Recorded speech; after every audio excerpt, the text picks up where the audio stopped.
Bonjour chers collègues ou visiteurs.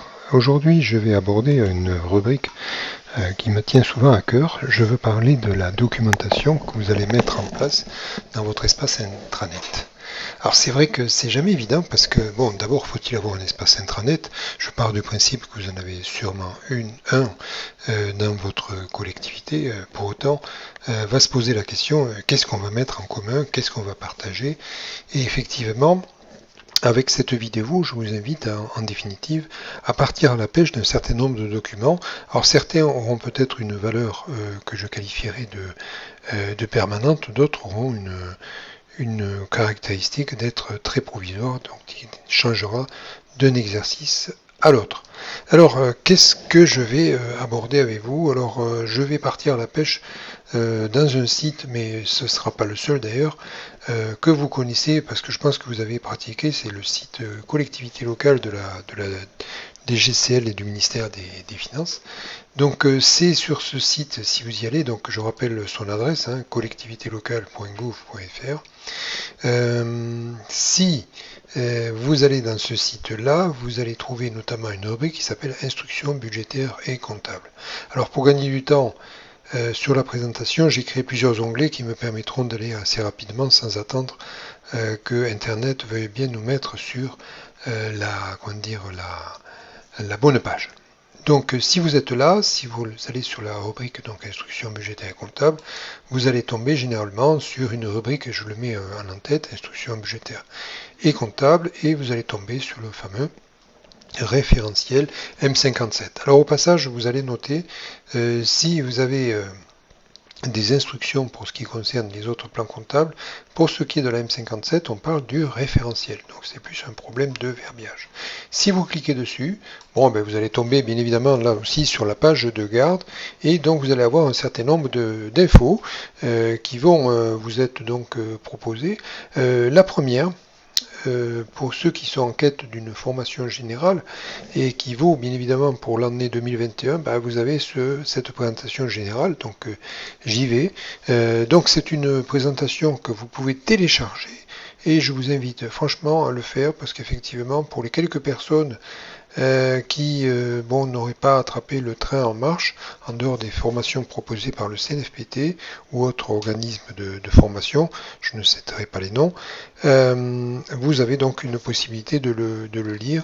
Alors pour autant, si ça peut parler à des personnes qui sont de la profession, donc qui sont dans les directions des finances, et encore, ça nécessitera quand même qu'il y ait une véritable traduction au niveau local, et donc ce sera tout le rôle aussi du service des finances de pouvoir faire cette présentation. Alors je reviens à ma page de départ, parce que vous avez certes la présentation générale, vous avez un deuxième document, alors qui ne sera pas forcément votre constitution interne, mais vous avez deux documents, l'instruction relative aux modalités de recensement des immobilisations.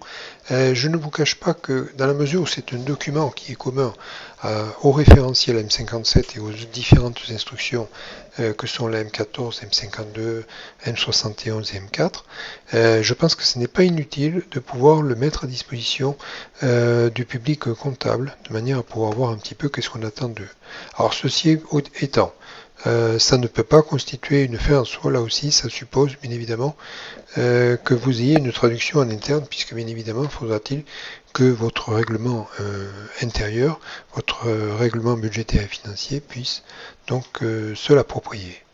Alors, quelle tête il a? Voilà, donc c'est une instruction que vous voyez donc qui est assez brève en définitive, puisqu'il n'y a pas 36 pages, il n'y en a que deux. Donc vous avez donc un renvoi qui est fait sur le deuxième document qui est précisé ici. Donc vous avez le fameux annexe sur le guide des opérations d'inventaire. Donc j'y vais. C'est ce fameux document. Donc lui par contre il est beaucoup plus complet puisque vous avez 82 pages. Et donc effectivement vous avez vraiment le pas à pas sur qu'est-ce qu'on doit faire donc en matière d'inventaire. Alors je vois ici un petit peu les différents cas de figure, les biens individualisables, les biens acquis par lot, les biens de faible valeur. Alors, la définition, mais c'est pas tout d'avoir une définition, c'est qu'est-ce qu'on fait avec.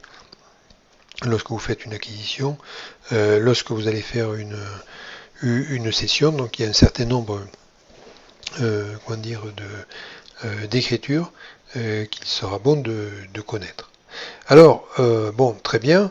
Vous avez ce site internet que je viens de vous présenter, donc, qui s'appelle donc collectivitélocal.gouv.fr, mais vous allez me dire, quand je vais notamment sur cette page sur les instructions budgétaires et notamment le référentiel M57, je n'ai à aucun moment l'instruction compilée sur cette page-là et comment puis-je me procurer cette instruction à jour, bien évidemment, de 2021, puisque nous sommes en 2021, où c'est que je peux me le procurer.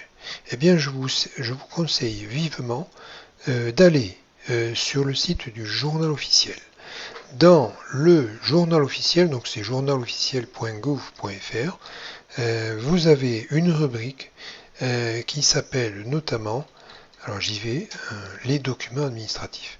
Quand vous allez cliquer là-dessus, vous allez avoir classé par année, donc vous voyez les années 20, 21, ainsi de suite. Si vous cliquez sur l'année 2020, vous avez en fin d'année notamment les plans de compte qui vont s'appliquer l'année suivante.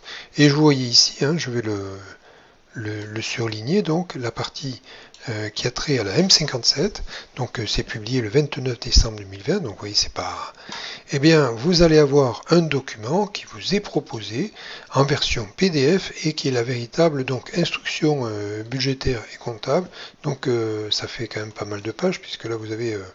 autant être honnête, vous avez 557 pages, vous avez à la fois les aspects comptables et budgétaires qui sont traités.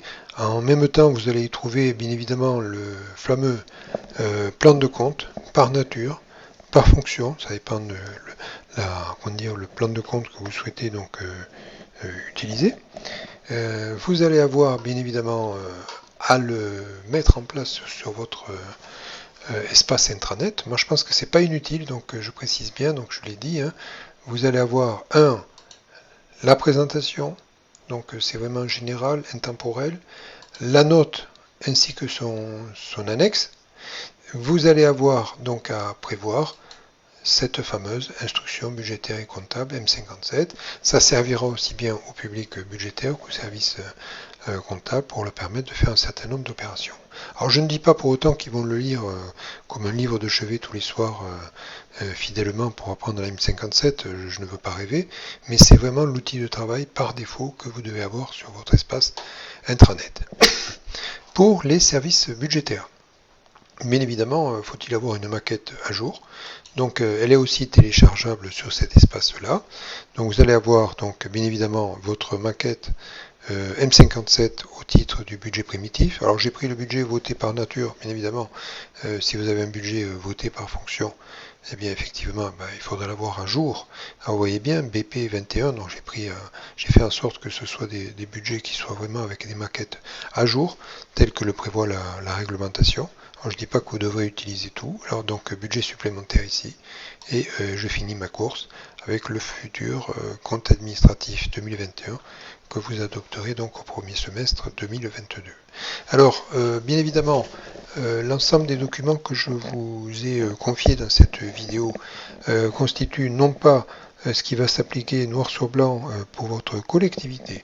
Ce ne sont que des exemples, bien évidemment. Ça supposera que vous complétiez ces quelques documents que je viens de vous citer par une véritable documentation interne, je dirais même soit des PowerPoint en version PDF, ou éventuellement mieux si vous avez des vidéos. Donc voilà pour ce qui est de la M57, la suite des épisodes, je vais traiter un petit peu des étapes de formation. Donc voilà ce que vous pouvez mettre à titre interne dans votre bibliothèque donc comptable dans votre intranet. J'aborderai donc dans la vidéo suivante donc les outils que vous pouvez mettre en action pour présenter, expliciter des opérations que vous avez sur votre outil comptable, votre outil budgétaire, et donc qui ne seront pas inutiles à expliquer à vos collègues. J'espère que cette présentation vous a convaincu Et merci pour vos retours. Et donc, à très bientôt. Au revoir.